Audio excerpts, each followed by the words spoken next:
3 jours qui ont bien rempli une vie.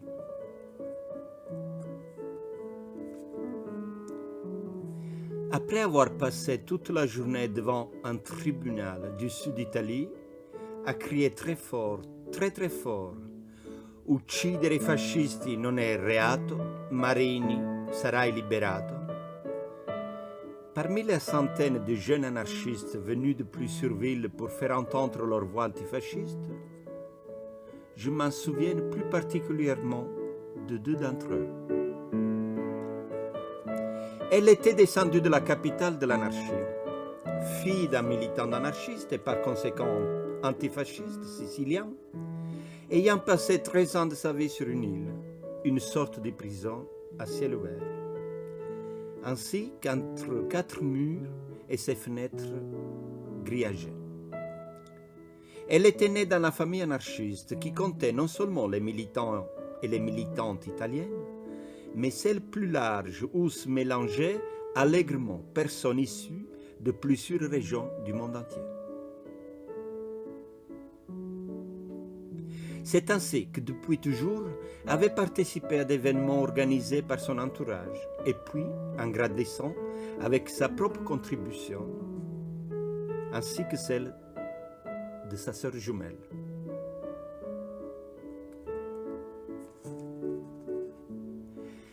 C'était une chaude nuit de l'été de 1974.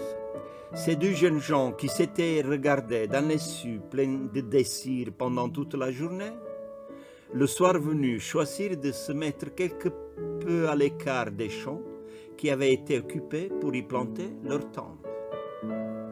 Et puis, sous la lumière blanche de la nuit, après avoir déposé leurs vêtements à côté d'une touffe d'herbes parfumées, ils commencèrent à gravir les étoiles à une, non pas pour aller décrocher la lune, que les poètes admirent et chantent en soupirant, mais pour y planter un drapeau. D'ailleurs, lorsqu'elle est toute ronde et souriante, vous pouvez encore l'admirer avec ses couleurs rouges et noires, bien vivantes. Quelque temps après, ce jeune couple traverse les Alpes et pose ses valises à la Croix-Rousse. Il s'agissait de 2 petites valises, mais elles regorgeaient de rêves transpirant une douce folie. Des rêves qui font moins trembler les armées en ordre de bataille avec tout leur attirail que ces cœurs qui savent d'être fragiles et mortels, mais qui sont aussi ceux où puisent leurs énergies toutes les femmes et les hommes qui redessinent constamment l'horizon et ses révolutions. Leur révolution arrive en 15 mars et en 14 février, des dates séparées par le calendrier du temps qui passe avec son tic-tac obsédant. Mais pour le jeune couple, cela se résume à une seule et unique journée.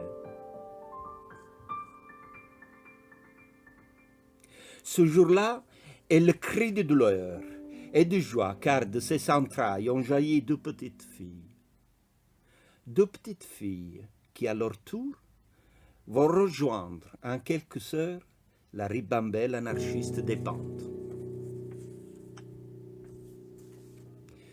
De son côté, lui, qui ne supporte pas la vue d'une goutte de sang, même lorsqu'elle sort d'un de ses doigts pendant sa rituelle cueillette de mûres, pour ne pas défaillir dans la chambre de l'hôpital public où s'était rendu quelques heures auparavant, il pose son œil sur le viseur d'une caméra Super 8 et filme ce miracle, issu de 2 placentas rouges sang, avec des petites larmes au coin des yeux, et puis c'est « Forza Gemma, forza Gemma !» qui sortait comme un cri d'amour.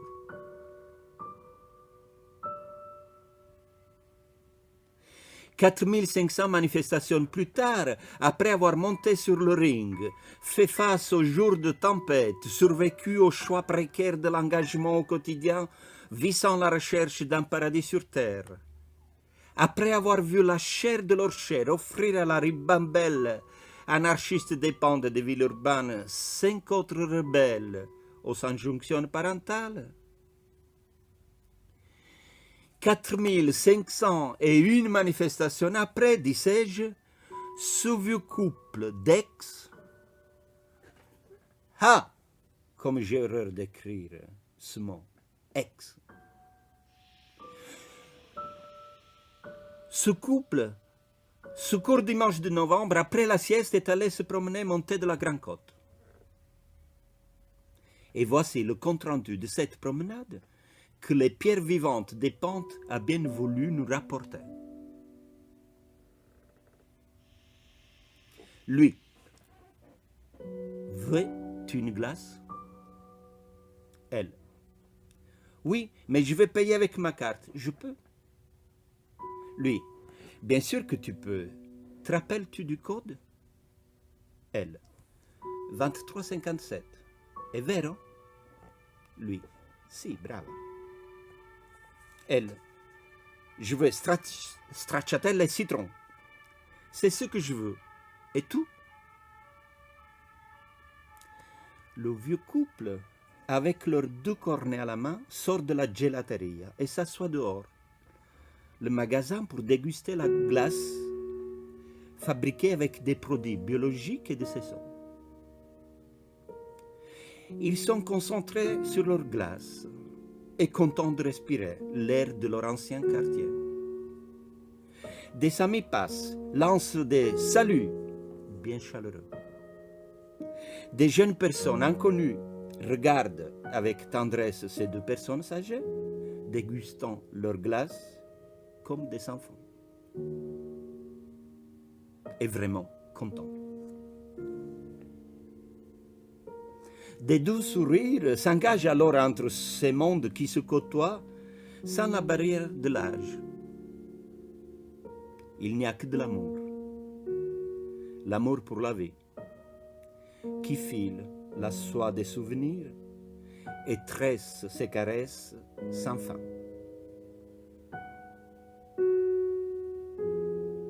Mais la glace est bien finie. Lui, comment était-elle? Elle sourit. Elle n'a pas besoin de faire sortir ces mots chantants qui résonnent depuis 45 ans du bas au des pentes. Elle jette quand même un œil gourmand dans le magasin. Elle en redemanderait. Mais elle ne dit rien. D'ailleurs, pendant un court instant, on n'entend plus rien. Rien que le tic-tac du temps qui passe. Lui, andiamo a fare una passeggiata sul lungo fiume?